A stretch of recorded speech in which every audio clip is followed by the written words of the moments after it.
감사합니다. 하나님의 은혜 가운데 새해를 열게 하시고 이 새해를 시작하며 우리가 이 새벽마다 기도하며 한 주간을 보내게 하여 주신 것을 감사드리옵나이다.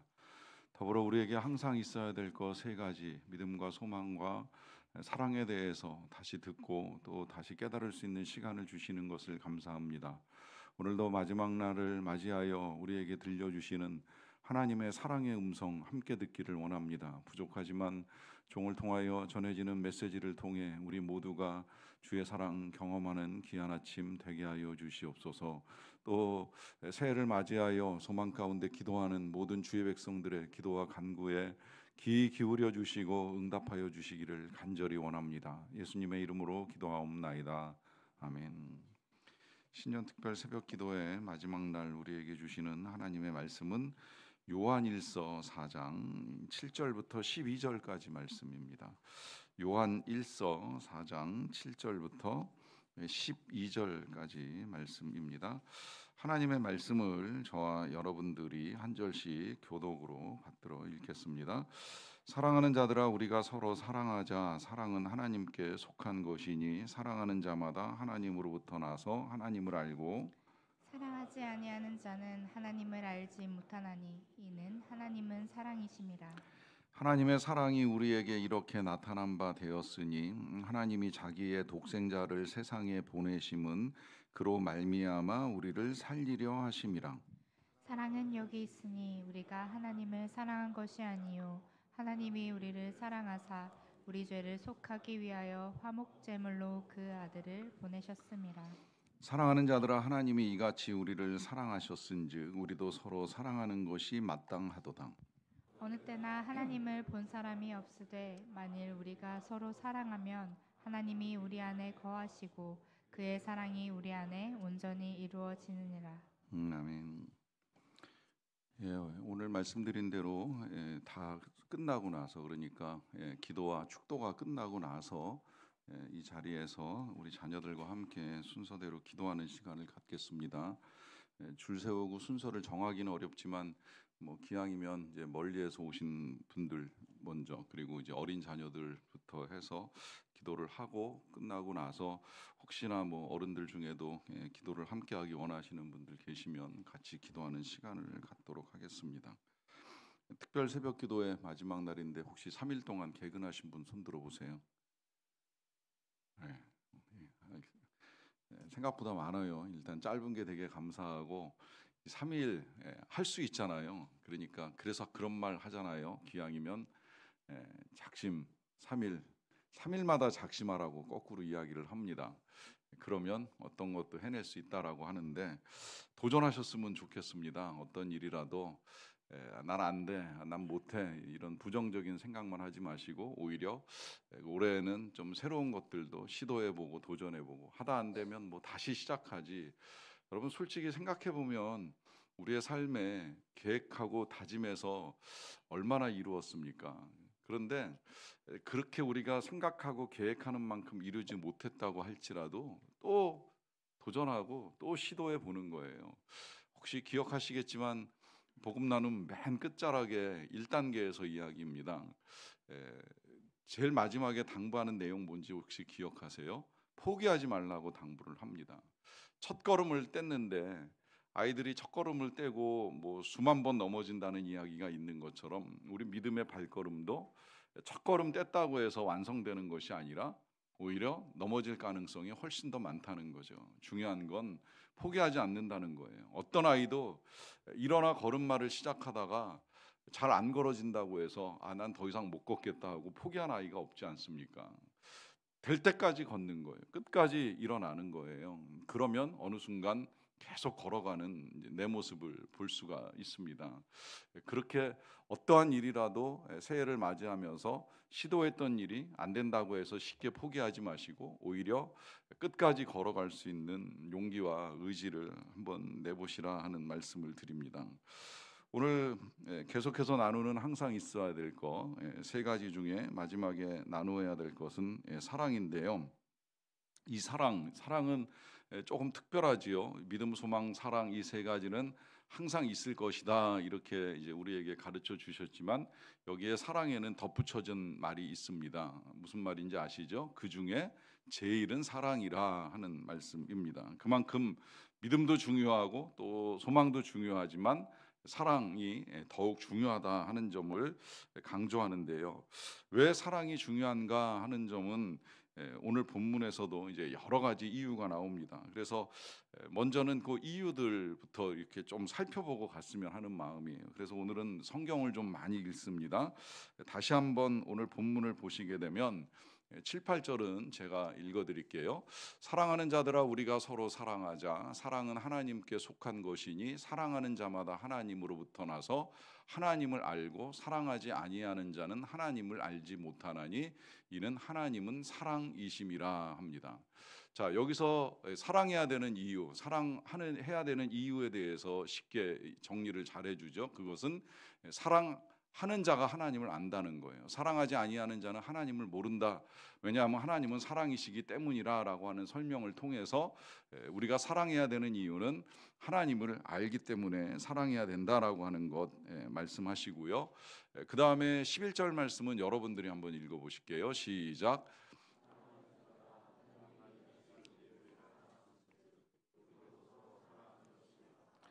예, 하나님께서 우리를 사랑하셨기 때문에 이제 우리도 서로 사랑하는 것이 마땅하다라고 하는 말씀하시고요. 이 말씀은 19절에서도 또 반복해서 말씀하십니다. 우리가 사랑함은 그가 먼저 우리를 사랑하셨음이라 합니다. 그러니까 우리가 다 하나님의 사랑을 받은 사람들이기 때문에 사랑하는 것이 당연하다라고 하는 말씀을 하시고요. 그리고 아까 우리가 함께 읽었던 12절 본문 끝자락에서도 이런 말씀을 하셨죠. 어느 때나 하나님을 본 사람이 없으되 만일 우리가 서로 사랑하면 하나님이 우리 안에 거하시고 그의 사랑이 우리 안에 온전히 이루어지느니라 합니다.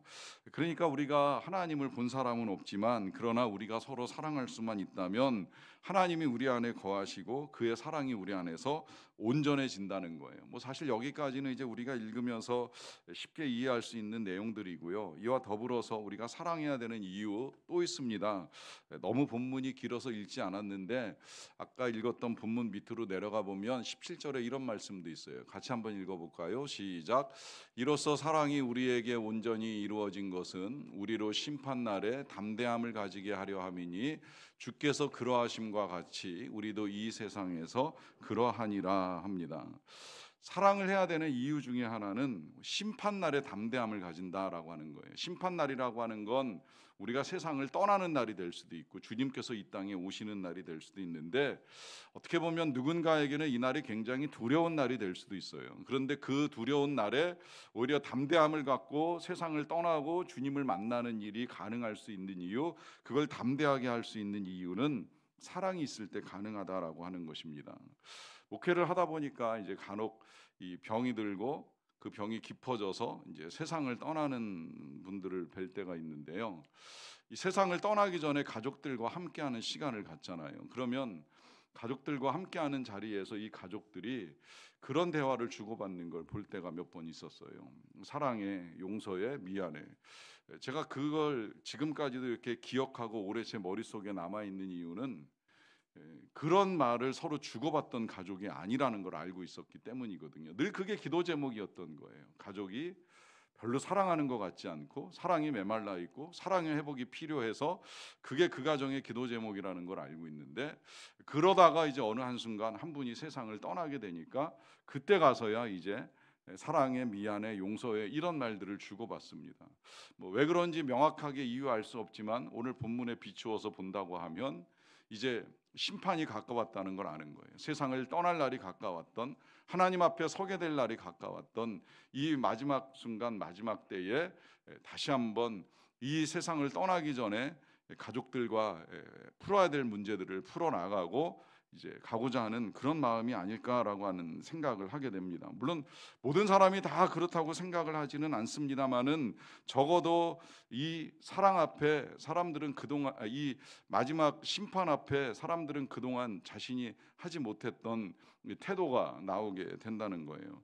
제가 언젠가 말씀을 드린 걸로 기억이 되긴 합니다만은 오래전에 다시 확인을 해보니까 이융평이 북한에서 넘어올 때가 아니더라고요. 저도 이게 8월이어 가지고 여름인데 자료를 조사해 보니까 이제 8월이 아니라 이융평 대위는 2월 달에 넘어왔고, 그해 여름에 8월 7일인가에 이제 다시 한번 이 중국에서 중공 미국기가 하나 넘어올 때가 있었는데, 이때 이제 주일이었어요. 전 그날 생생하게 기억하는 게 온 가족이 다 흩어져 있었습니다. 저는 교회에 있었고, 어머니는 집에 계셨고, 작은 형은 군대에 있었고, 아버지는 또 한 명의 큰 형을 면회하기 위하여 이제 원주까지 가 계셨는데, 식구들이 다 흩어진 상황에서 저는 교회 마당에서 이렇게 놀다가 이제 갑자기 사이렌이 울리면서 담임 목사님이 나오셔가지고 마당에서 놀던 모든 아이들과 선생님들 다 빨리 이제 교회 지하로 대피하라고 하는 말씀을 하신 거예요.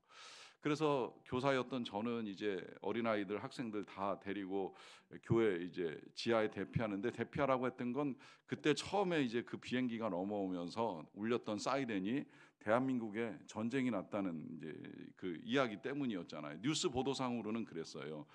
지금 같이 이제 정보가 많지 않던 시대에는 이제 라디오에 의존하면서 정보를 얻었기 때문에 라디오를 듣고 계신 목사님이 이제 지금 전쟁 상황이니까 빨리 아이들부터 대피시키라고 해가지고 지하로 다 들어가게 됐죠. 근데 그 지하에서 놀라운 광경을 보게 된 거예요. 그때 제가 교사로 이제 섬기고 있었는데, 중등부 아이들 중에 이 수련회를 갔다 와가지고, 수련회 그때는 이제 3박 4일 동안 뭐 강원도나 이제 가평 이런 데 가서 시간을 보내는데, 3박 4일 동안 수련회를 하면서 뭐 은혜도 받고 뭐 좋은 시간을 갖기도 하지만, 수련회 가다 보면 이제 친해지는 아이들 그룹이 이렇게 형성이 되면서, 중등부 제 기억에 어떤 아이들인지 알아요. 그 아이들 그 중에 이제 제가 제 친구하고 중매에서 결혼도 시킨 아이도 있었는데, 중등부 아이들 중에 이 여학생들이 이제 이 파가 나뉘어진 거예요. 누구 파와 누구 파로 이렇게 두 패로 나뉘어져 가지고 한참 막 갈등이 극에 달하던 상황이었습니다. 그런 상황에 갑자기 뭐 사이렌 울리고 전쟁 났다 그러고 대피하라고 막 그러니까, 이 아이들이 다 그 순간에 이제 지하로 모였는데 누가 시키지도 않았어요. 그런데 그 싸우던 애들이 자기들끼리 끌어안고 미안해, 사랑해, 용서해 막 이러면서 울고불고 하고 있는데 보니까, 아, 역시 심판 앞에 사람은 달라지는구나 하는 생각이 드는 거예요. 언제 어떻게 될지 모르니까 그 미워하던 모든 마음 다 치워버리고 이제 다시 아름다운 언어들로 서로 사랑하는 모습을 보게 됩니다. 그만큼 이제 사랑이 우리의 삶을 바꿔가기 때문에 우리에게 사랑이 필요하다라고 하는 것인데요. 18절에는 이런 말씀도 합니다. 이것도 같이 한번 읽어볼까요? 시작. 사랑 안에 두려움이 없고 온전한 사랑이 두려움을 내쫓나니 두려움에는 형벌이 있음이라. 두려워하는 자는 사랑 안에서 온전히 이루지 못하였느니라 합니다. 자, 사랑 안에 두려움이 없다 그랬어요.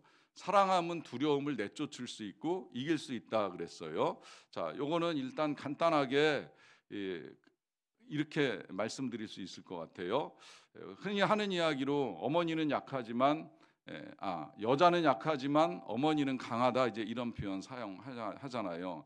자, 이 표현을 쓰는 이유가 어디 있어요? 어머니는 사랑하기 때문에 강해진다는 거예요. 그러니까 사랑으로 두려움을 이기게 된다는 거죠.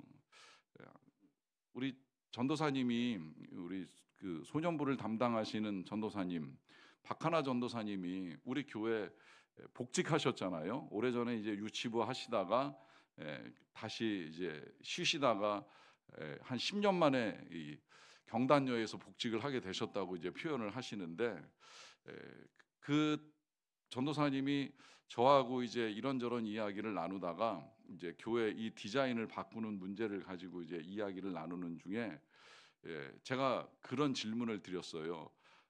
우리 교회 카페 디자인 그 전도사님이 거의 대부분 다 하셨는데 그때 처음에 시작할 때 그럼 그렇게 하시지 그랬느냐고 제가 질문을 한번 해봤거든요. 그랬더니 이런 표현을 쓰더라고요. 그때는 제가 결혼을 안 해서 약해가지고 말을 못했는데 지금은 제가 어머니라 세졌어요.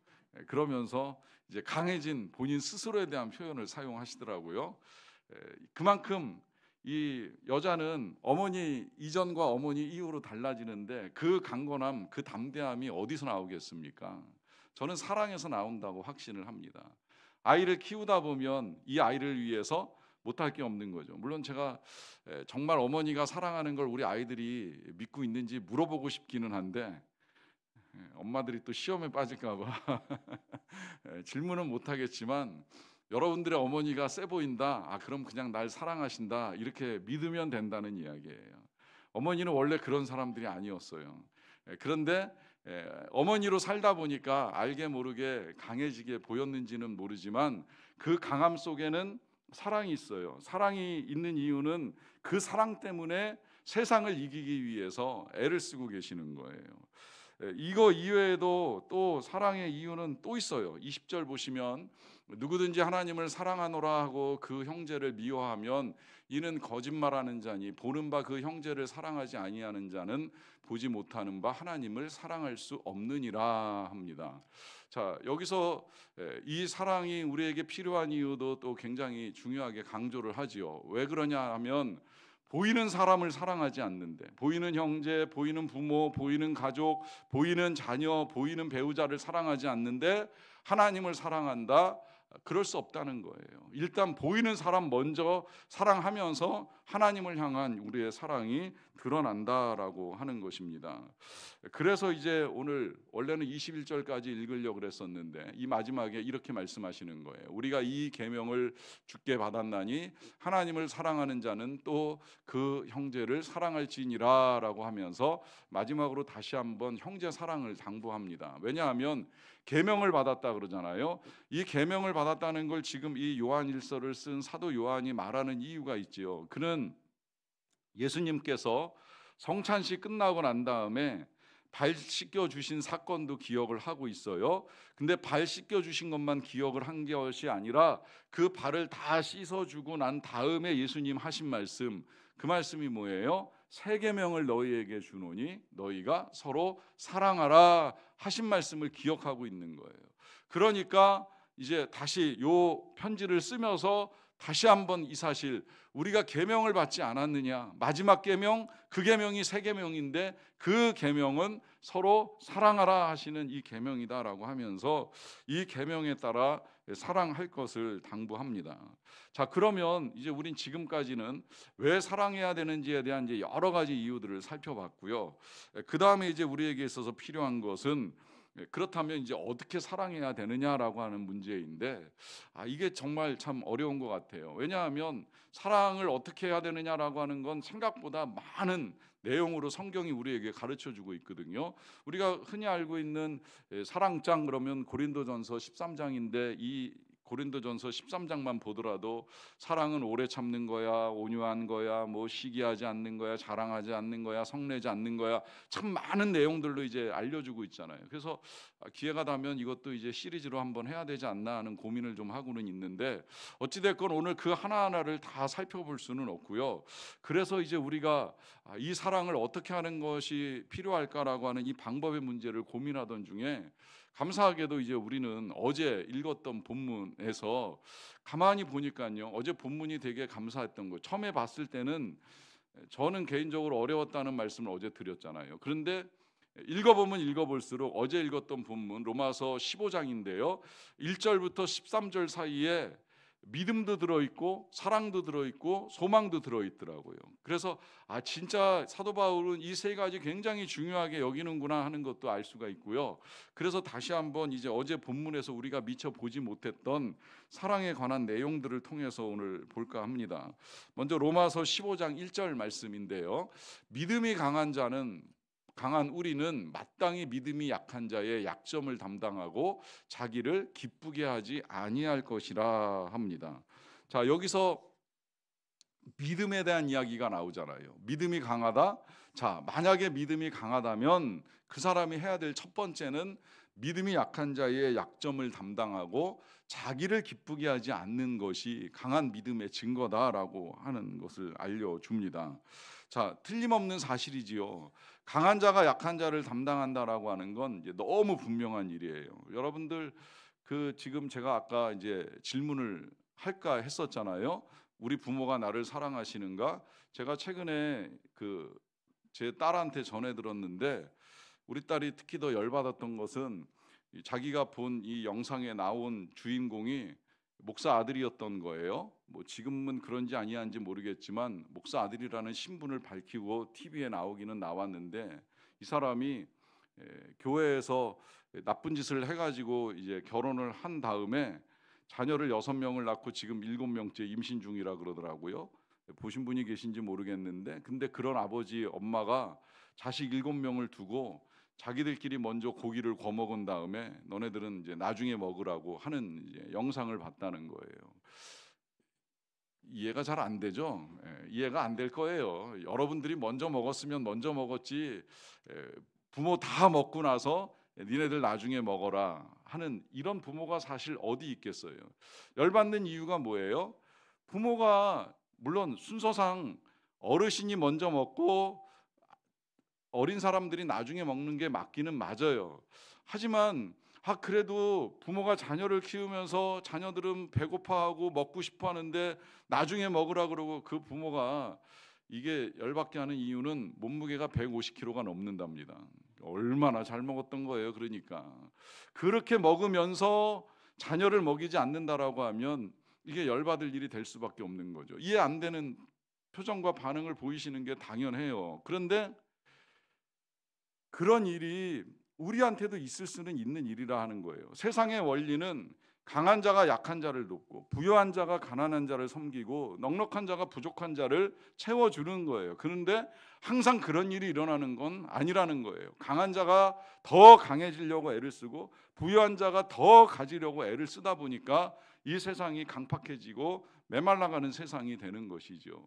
이런 세상을 바꾸는 출발점이 교회이기에 교회에서 믿음이 강한 자들을 향해서 당부를 하는 겁니다. 물론 뭐 누가 믿음이 강한지 나는 믿음이 없어서 아직 그 수준은 안 돼 하면서 겸손한 척 말씀을 하실지는 모르겠지만, 그러나 우리는 그래도 신앙생활을 해온 지가 세월이 흐르고 연륜이 쌓이고 거기에 직분이 더해졌다라고 한다면 그만큼 우리는 나눌 줄도 알고 섬길 줄도 알고 무엇보다 받을 줄도 알아야 된다는 거예요. 이제 이때 이 받는다라고 하는 이 말씀의 의미는 용납하는 것을 의미합니다. 받아들이는 거예요. 이 초신자의 연약함을 헌신자가 받아들여야지요. 교회를 오래 다닌 사람들이 이 초신자가 보여줄 수 있는 실수와 어리석음을 용납할 수 있어야지요. 불신자가 더욱 그렇다고 한다면 신자가 그의 부족함을 받아들이는 이것이 바로 사랑이라고 하는 의미입니다. 그러면서 이제 2절에 이런 당부를 하는 거예요. 우리 각 사람이 이웃을 기쁘게 하되 선을 이루고 덕을 세우도록 할지니라 합니다. 자, 여기서 당부하는 거, 정말 우리가 믿음이 있다면 이웃을 기쁘게 하고 선을 이루고 덕을 세우는 데 힘써야 된다라고 하는 것이죠. 자, 보시면 선을 이루고 덕을 세우는 거예요. 자, 이때 덕을 세우는 것은 정의를 세우는 거하고는 좀 이제 다른 문제입니다. 정의를 세우는 건 시비를 가리는 거예요. 잘잘못을 따지고 옳고 그름을 가리는 일입니다. 하지만 교회는 정의를 세우는 곳이 아니라 덕을 세우는 곳이에요. 이 말은 옳고 그름을 따지는 것이 아니라 믿음을 강건하게 함께 만들어가는 것입니다. 그러려면 그야말로 이제 믿음이 강건한 자들이 연약한 자들의 약점을 담당해야 된다라고 하는 것이죠. 이것을 이제 아까 지금 2절에서 각 사람이 이웃을 기쁘게 하는 이 문제를 가지고 3절에 이렇게까지 설명을 해줘요. 보시면 그리스도께서도 자기를 기쁘게 하지 아니하셨나니 기록된 바 주를 비방하는 자들의 비방이 내게 미쳤나이다 함과 같으니라 합니다. 그러니까 우리가 지금 이웃을 기쁘게 하는 삶을 사는 삶, 또 연약한 자의 그 부족함을 받아들이는 이 용납함의 삶을 살아야 하는 이유는 우리 예수님께서 자신을 기쁘게 하는 삶이 아니라 이웃을 기쁘게 하는 삶을 사셨기 때문이라고 하는 것이죠. 우리 예수님 사역을 이렇게 잘 보면 우리 어린 친구들도 우리 예수님이 어떤 능력을 행하셨는지를 많이 들었을 텐데, 특징이 한 가지가 있어요. 우리 예수님이 많은 능력을 가지고 있는데 그 능력이 남을 위해서, 남을 도와주고 살리는데, 치료하는데, 먹이는 데는 쓰셨지만 자신을 위해서는 쓴 게 하나도 없어요. 뭐 남들을 먹이는 것을 힘썼지만 내가 잘 먹겠다고 빵을 만들지는 않으셨어요. 그러니까 빵 만드는 능력을 가지고 스스로 부자가 되기보다는 오히려 가난해서 머리 둘 곳조차 없다고 말씀을 하셨잖아요. 그러다 보니까 십자가에 달려 계실 때에 예수님에게 사람들이 조롱하며 말했잖아요. 그 능력 가지고 한번 내려와 봐라. 그런데 그 능력이 없었던 게 아니에요. 내려올 능력이 왜 없었겠어요? 얼마든지 내려오고자 하면 내려오시죠. 그런데 내려오시면 안 되는 거예요. 내려오시면 안 되는 이유는 그는 하나님을 기쁘시게 하고 우리를 살리게 하기 위해서 십자가에 달려 계신 것인데, 자신을 위해서 아프고 힘들다고 십자가를 버리실 수가 없으셨던 거예요. 오직 예수님의 삶의 방향은 이웃을 기쁘게 하는 데 있었던 것입니다. 그래서 읽어 나가다 보면 로마서 15장 7절에 이제 이런 당부도 해요. 같이 읽어볼게요. 시작. 그러므로 그리스도께서 우리를 받아 하나님께 영광을 돌리심과 같이 너희도 서로 받으라 합니다. 자, 그리스도께서 우리를 받으셨던 것으로 하나님께 영광을 돌리심 같이 너희도 서로 받으라 하는데요. 여러분, 여기서 이제 우리가 하나님의 영광을 다시 한번 잘 생각을 해보셨으면 좋겠어요. 하나님의 영광, 그러면 여러분 뭐가 하나님께 영광이 된다고 생각을 합니까? 우리는 하나님께 영광 그러면 우리가 뭔가 크고 대단한 일을 이루어서 하나님께 영광을 올린다 이렇게 생각을 할 때가 많아요. 물론 뭐 그것도 하나님께 영광이 될 수는 있어요. 정말 대단하게 큰 일을 이루거나 큰 상을 받은 사람들이 가끔은 공개적으로 방송에서 하나님께 영광을 돌린다라고 말하는 건 대단한 용기라는 생각이 들어요. 그런데 하나님께 영광을 올려드린 걸 꼭 그렇게만 생각하지 마세요. 지금 그리스도께서 영광을 하나님께 돌린 게 뭔지 아세요? 우리를 받으셨다는 거예요. 우리를 받으셨다는 건 우리를 용서하시고 용납해 주셨다는 거예요. 이것이 하나님께 영광을 올려드리는 아주 중요하고 큰 행위가 된다는 겁니다. 그렇게 보면 어제 이제 자신의 꿈과 소망을 이룬 사람 중에 한 사람, 제가 소개한 사람 중에 요셉 있잖아요. 자, 이 요셉의 대단함이 그가 감옥에 있다가 총리가 된 데 있는 것 같지가 않아요. 그의 대단함은 사실은 창세기 맨 마지막 장에 나오는 모습이라고 저는 생각을 합니다. 자, 이 모습을 우리가 눈여겨봐야 되는 것은 이 창세기 마지막 장에 야곱이 세상을 떠나요. 이 야곱이 요셉 형제들의 아버지인데 야곱이 세상을 떠나니까 형제들이 두려움에 빠집니다. 왜 두려움에 빠지냐면 자기들이 살고 있는 이 이집트 땅의 총리로 있는 이 요셉이 혹시나 그 권력을 가지고 자기들에게 복수하지 아니할까. 왜 복수하는지 알죠? 복수를 하는 건 과거에 그 형제들이 요셉을 팔아버린 경험이 있잖아요. 그러다 보니까 아버지가 세상을 떠나기까지 참았던 요셉이 혹시나 이제 우리에게 복수하지 않을까, 보복하지 아니할까라고 하는 두려움이 있어요. 이 두려움이 왜 생기는 거예요? 사랑이 없어서 생기는 거예요. 요셉이 우리를 사랑하지 않는다고 생각하는 거고, 자신들도 요셉을 사랑해 본 적이 없는 거예요. 사랑하지 못하니까 두려워하는 거예요. 그 두려움 때문에 걱정을 하고 있는 거예요. 사랑했다면, 자신들이 요셉을 사랑했다면 요셉이 어떤 판단을 내리고 어떤 결정을 한다 한들 미워하고 두려워할 어떤 이유도 없는 거예요. 사랑이 없으니까 두려움에 빠지는 거예요. 반대로 보세요. 그래서 이 형들이 요셉을 찾아와 가지고 뭐 아버지가 이런 말을 했다, 진짜 그런 말 한 것 같지도 않은 거짓말을 하고 있으니까 요셉이 그 형들에게 하는 말이 있잖아요. 당신들은 나를 해하려고 이렇게 했지만 하나님은 그것을 선으로 바꾸사 오늘과 같이 많은 사람들의 생명을 구하는 일을 이루셨다라고 하는 말을 합니다. 이 말은 형들이 잘못을 안 한 건 아니에요. 하지만 그 모든 것들을 하나님이 선으로 바꾸시면서 많은 사람을 구원하기 위해 나를 이 애굽 땅에 보내신 것이 아니냐라고 하는 말을 합니다. 그런데 그 말도 중요하지만 그 뒷말이 더 멋있어요. 당신들은 두려워하지 마소서, 내가 당신들과 당신들의 자녀들을 기르리이다 합니다. 이게 이제 형들한테 기른다는 표현을 쓰는 건 좀 그렇지만 이런 의미예요. 당신들에게 필요한 양식 계속 드리겠습니다. 그리고 당신들의 자녀들, 다시 말하면 내 조카들 잘 먹이겠습니다. 잘 키우겠습니다. 아무 걱정하지 마십시오. 당신들이 나를 해하려고 했다고 당신들에게 복수하거나 당신들의 자녀들에게 복수하는 것이 아니라 내가 책임지고 잘 커갈 수 있도록 양육하겠습니다 라고 하는 사랑의 메시지를 전하고 있습니다. 너무 멋있지 않습니까? 이게 얼마나 하나님께 영광이 되는 거예요. 총리가 돼서 영광이 되는 게 아니라 그 총리의 힘과 권세, 능력 다 가지고도 용서를 베풀고 형들을 받아주는 것, 여기에 사랑이 있는 거예요. 이것이 사랑인 거예요. 뭐 사랑 정말 다양한 방식이 있지만 어떤 것보다도 받아주는 사랑이 필요합니다. 받아주기 힘든 남편, 받아주기 힘든 부인, 받아주기 힘든 자녀들, 받아주기 힘든 부모님, 시부모님, 장부모님이라도 받는 데서부터 하나님이 영광을 받으시는 거예요. 문제는 우리는 요셉만한 사랑이 없어요 라고 말씀하실지 모르겠어요. 그럴 만한 사랑이 내 안에 없는 것 같아요 생각하실지 모르겠어요. 가끔 그럴 때가 있다고 생각을 합니다. 자, 그럼 우리가 어떻게 해야 될까요? 저도 이 부분이 고민이어서 솔직한 이야기를 여러분들과 나눕니다.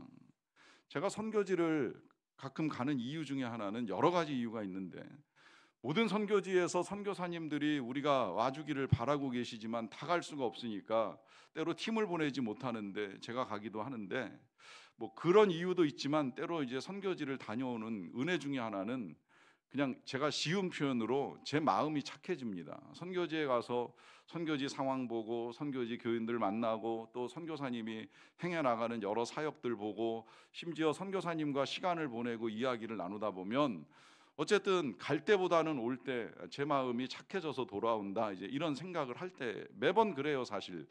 그래서 이제 또 힘을 얻고 사역을 이제 감당해 나가게 되는데, 뭐 제가 지난 11월 말에 다녀온 선교지도 역시 마찬가지였어요. 오가는 길이 너무 멀어서 힘들긴 했지만 갔다 올 때는 분명하게 하나님이 나에게 주시는 은혜가 있구나, 정말 풍성한 은혜와 사랑을 경험하고 온다, 이제 이런 생각을 가지고 좋은 마음으로 왔어요. 올 때 제 아내가 저한테 그런 질문을 하더라고요. 그 선교지 가보니 그 칠레의 교회 성도들이 거기 지금 우리가 섬기는 그 이정관 목사님, 그 선교사님을 엄청 사랑하고 되게 좋아하는데, 제 아내가 저한테 질문을 했어요. 부럽지 않느냐, 이제 이런 질문을 한 겁니다. 그런데 솔직하게 오면서 부럽다는 마음은 요만큼도 없었어요. 왜냐하면 이제 그 지역은 그 지역 방식대로의 이제 애정을 표현하는 것이고, 저는 전 나름대로 우리 판교 소망교회에서 성도님들의 사랑을 받고 있는 것에 대한 의심이 없거니와, 더더군다나 와가지고서도 또 여러분들이 뭐 안부도 물어주고 뭐 섬겨주고 하는 이런 것들로도 확인한 바 제가 사랑을 받고 있음에 틀림없다는 믿음을 갖고 있습니다. 그래서 정말 기쁘게 이제 몇 주간의 사역을 이제 감당을 하는데, 문제는 시간이 흐르면서 선교지에서 받았던 그 은혜와 사랑이 어느 순간 제 마음에 마르고 있다는 느낌이 든 거예요.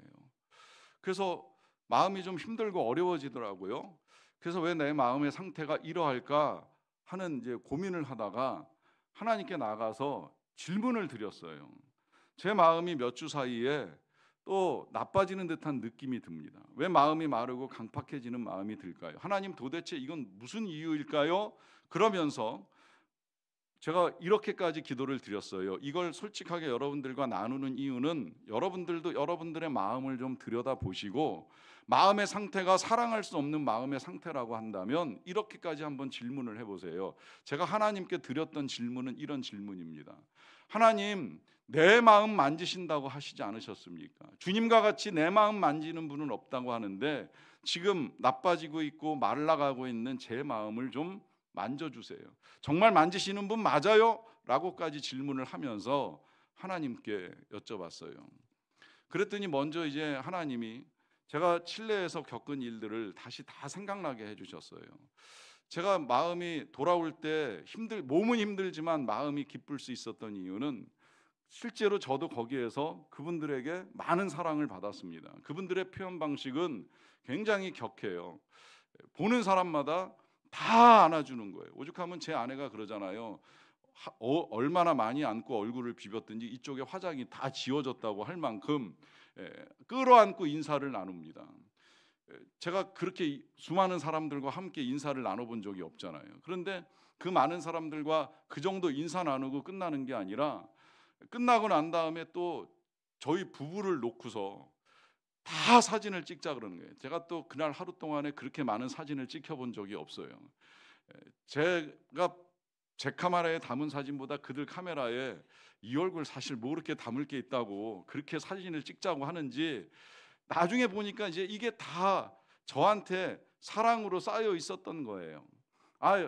별것도 아니지만 제가 그들을 위하여 한 게 별로 대단한 게 없는 것 같은데 왜 이 사람들은 나에게 이 많은 애정들을 표현할까? 이런 것들이 알게 모르게 이제 제 안에 풍성하게 쌓여 있었던 거죠.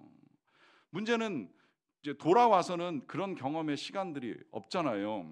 이건 저는 정서가 다르다고 생각을 해요. 이 남미 정서가 워낙에 이제 열정적이고 끌어오르다 보니까 이제 이게 또 장점도 있지만 문제도 있어요. 그렇게 해서 사랑을 했다가 또 금방 그 사랑이 식어버리면 깨지고 버리고 하다 보니까 그 교회 출석하는 아이 중에 부모들, 그 아이가 다니는 학교의 부모들 중에 친부모를 둔 가정은 2가정밖에 없대요. 나머지는 다 아버지가 바뀌어 있든지 엄마가 바뀌어 있든지. 사랑할 땐 뜨겁게 끌어안고 사랑을 표현하는 것 같지만 시간이 지나면 금방 식어버리는 이 정서는 이제 우리하고 완전히 다른 정서잖아요. 그러니까 거기서 그런 일들을 경험했다고 할지라도 뭐 여기서 제가 그런 반응을 기대하거나 하진 않지만 그렇다면 식어버린 제 마음, 사랑할 수 없는 제 마음 때문에 매번 선교지를 찾고 칠레까지 갔다 오고 하는 일은 할 수는 없는 거잖아요. 그러니 제가 이제 하나님 앞에서 제 마음을 만져달라고 하는 솔직한 말씀을 드리면서 어떻게 해야 되느냐고 하는 질문을 드렸어요. 그때 하나님이 딱 한 가지를 말씀하시더라고요. 너는 내 사랑이 부족하냐? 하나님이 하신 말씀이에요. 하나님의 사랑이 부족한가? 그래서 하나님의 사랑 다시 한번 헤아려 봤습니다. 감사하게도 그것이 이제 성탄절 직전이었는데 하나님의 사랑을 다시 헤아려 볼 기회가 된 거예요. 헤아려 보니 성탄절, 주님이 이 땅에 오신 것, 하나님이 예수님을 보내주신 것, 그 아들을 이 땅에 태어나게 하신 것, 이게 보통 사랑이 아니셨던 거예요. 누가 아들을 내어줍니까? 누가 자녀를 남을 위해 내어줄 자가 있겠습니까? 하나님이 그 일을 하셨던 거예요. 근데 그냥 내어주고 끝나셨던 게 아니었던 거예요. 그렇게 내어주신 하나님의 사랑은 내어주고만 끝난 것이 아니라 그 아들이 십자가에서 죽기까지 하실 정도로 우리를 사랑하신 거예요. 문제는 그 사랑이 우리에게 전해지고 우리 귀에 들려왔음에도 불구하고 내 마음에 그 사랑에 대한 아무런 감흥이나 반응이 없었던 거예요. 제가 그래서 지난주 마지막 설교를 할 때 그런 말씀을 드렸잖아요. 칼로 내 마음을 찌르듯 하리라 라고 하는 이 말씀이 보니까 마리아에게만 하셨던 말씀이 아니었던 거예요. 제 마음을 찔러야만 했던 거예요. 제 마음이 칼로 찌르는 것 같은 아픔이 있었어야 되는데 그 마음을 갖지 못하고 있었던 거예요. 하나님이 아들을 보내시고 그 아들이 십자가에 달려 죽는 그 사건 앞에 나도 칼로 마음을 찔리는 것 같은 아픔을 가지고 그 사랑을 받아들이지 못했던 저 자신을 보면서 우리가 하나님의 사랑에 얼마나 둔감하게 살아왔던가, 하나님의 사랑 맨날 듣기만 했어도 얼마나 무관심했던가, 얼마나 무감했던가 하는 생각을 다시 하게 된 거예요. 그 사랑만이면 충분하고 그 사랑만이면 넉넉한데 이건 버려두고 엉뚱한 데서 이 사람 저 사람 찾아다니면서 구하는 내 사랑이 채워지지 아니하여서 나는 메말랐어요, 나는 목말라요, 나는 사랑이 없어요라고 탄식만 하고 앉아있던 나는 얼마나 부족한 사람이었는가 하는 생각을 합니다. 그러다 보니까 그날 그 시간 제가 하나님께 찾아나가 제 마음이 왜 이 모양입니까? 라고 말씀을 드렸던 그 순간 어느새 주님은 제 마음을 만지고 계셨더라고요. 그래서 정말 주님과 같이 제 마음을 만지는 분이 없다라고 하는 생각이 들었습니다. 우리가 왜 말씀을 듣습니까? 우리가 왜 이 새벽을 깨우고 고단한 몸을 일으켜 세워서 나와 기도를 합니까? 우리의 마음을 만져주시는 하나님이 살아계신 것 때문이 아니겠습니까? 하나님이 우리의 마음을 만지십니다. 우리의 강팍해진 마음을 만지시고 단단해진 마음을 만지십니다. 메마른 마음 가운데 지금도 사랑한다고 말씀을 하고 계십니다. 그 사랑을 마지막으로 말씀과 함께 확인하고 마치겠습니다. 오늘 본문인데요, 요한일서 4장 9절입니다. 자, 이건 제가 읽고 뒤에 10절은 여러분들과 함께 읽겠습니다. 하나님의 사랑이 이렇게 우리에게 나타난 바 되었으니 하나님이 자기의 독생자를 세상에 보내심은 그로 말미암아 우리를 살리려 하심이라. 10절 읽겠습니다. 시작. 사랑은 여기 있으니 우리가 하나님을 사랑한 것이 아니요 하나님이 우리를 사랑하사 우리 죄를 속하기 위하여 화목제물로 그 아들을 보내셨음이라. 아멘. 기도하겠습니다. 하나님 아버지 감사합니다. 새벽을 깨우며 주님의 말씀을 듣고 기도하는 시간을 갖게 해주셔서 진심으로 감사합니다. 하나님의 은혜 가운데 한 해를 열면서 우리의 믿음이 좀 더 강해지기를 원합니다. 그리고 강한 믿음으로 우리보다 연약한 자들, 연약한 가족, 연약한 이웃, 형제들의 믿음을 함께 감당하고 나아갈 수 있게 되기를 원합니다.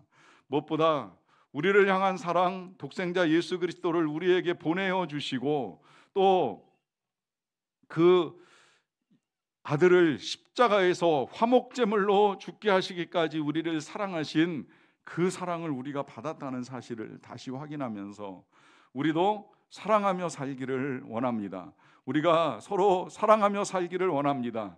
용납할 자들을 용납하고 용서할 자들을 용서하면서 하나님이 우리에게 주신 바 된 그 사랑을 가지고 우리가 섬기며 사랑하며 살기를 간절히 원합니다. 하나님 계속해서 우리에게 사랑의 은혜를 내리워 주시옵소서. 예수님의 이름으로 기도하옵나이다. 아멘.